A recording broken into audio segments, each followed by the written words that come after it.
উম্মত তুমি জানো না আমি যে তায়েফের পাথরের আঘাতে পুরা পিঠ চালনির মতো জাজরা বানায় ফেলছে আমার? শোনো নাই তুমি? আমারে যে উহুদের ময়দানে দান দান শহীদ করে রক্তাক্ত করছে, তুমি শোনো নাই? আমি যে 14 দিন পেটে ক্ষুধার তাড়নায় পাথর বাঁধছিলাম, উম্মত তোমার মনে নাই?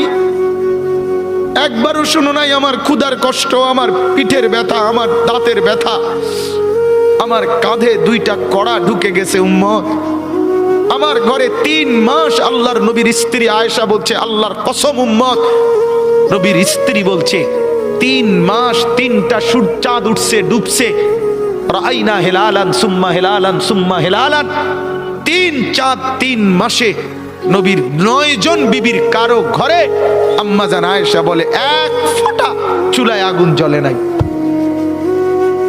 মা আওকাদাত ফি আবিয়াতে রাসূলিল্লাহ নারুন, নবীর একজন বিবির ঘরেও আগুন জ্বলে নাই। আল্লাহ নবীর স্ত্রী আয়েশা একদিন বলছিল নবীকে পিঠে হাত বুলাইয়া, ইয়া রাসূলুল্লাহ, স্বামী আপনার পিঠ ছিদ্র ছিদ্র কেন? পুরা পিঠ চালনির মতো ছিদ্র ছিদ্র কেন? আপনার কি ছোটবেলায় বসন্ত রোগ হয়েছিল, গোটা হয়েছিল?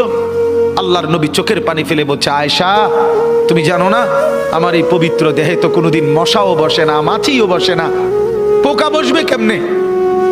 আমার পবিত্র দেহে তো হাঁটলে মেশকের গ্রান বের হয়, আমার পেশাব পায়খানাও তো কোনোদিন জমিনের উপরে 1 সেকেন্ড থাকে না, মাটি ফাঁক করে ভেতরে নিয়ে যায়, সেই আমার গায়ে গোটা হবে কেন? আয়েশা, এগুলো আমার তায়েফের পাথরের আঘাতের রক্তের দাগ।